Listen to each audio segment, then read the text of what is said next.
Let's bring in ABC News Supreme Court contributor Kate Shaw for more on this. Kate, how could this committee vote affect the confirmation process? Well, good morning, Diane. Look, as we just heard, it's likely that the committee will tie 11-11, that she won't get any Republican votes in the committee. The White House was very much hoping to pick up a couple in the committee, but of course, it's not required. So if the committee does tie 11-11, then Democratic leadership will file what's called a discharge petition, just a procedural device to get the vote out of committee and onto the floor. And so it's just basically going to slow the process down a bit if there's a deadlock vote, but it won't impact the ultimate outcome, which is the very likely confirmation of Judge Jackson to the Supreme Court. Now, Republican Senator Roy Blunt said on This Week that it's time for a black woman to be on the court and that he was hoping he could be a part of that, but that he ultimately will be voting no. Take a listen.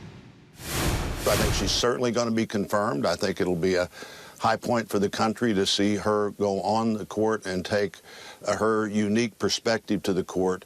But I don't think she's the kind of judge that will really do the kind of work that I think needs to be done by the court. And I won't be supporting her, but I'll be joining others in understanding the importance of this moment.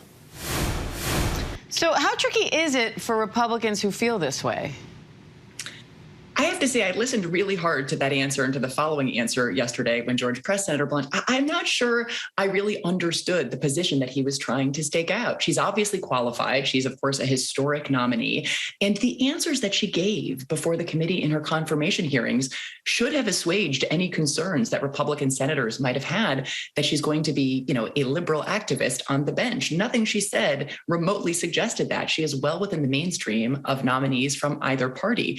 So what it seemed to me, the sort of message in that exchange was something like no Democratic president's nominee to the Supreme Court will ever get very much Republican support, if any, going forward. And I have to say, it's a concerning development from the perspective of the institution of the Supreme Court, which is supposed to stand, at least to a degree, outside of politics.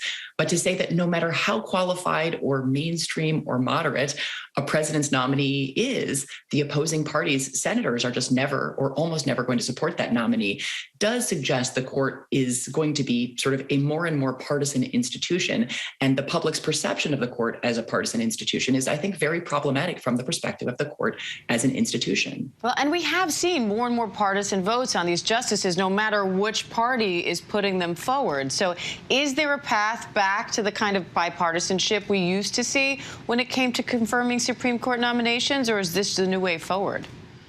It's hard to see what the path is. And you're, of course, right, Diane. This is not something that one party alone has engaged in, right? So Senator Manchin did vote, like, for example, for President Trump's nominee, Justice Kavanaugh. So, there have been, and of course, we know that Senator Susan Collins and perhaps one or two other Republican senators will support Judge Jackson for the Supreme Court. So, it is not yet the case that there is no support that any member of the opposing party will give to a president's nominees. But I do think the likely near term, at least, is that it's going to be very hard for presidents to ever get Supreme Court justices confirmed if they don't control the Senate. And that was not always the case.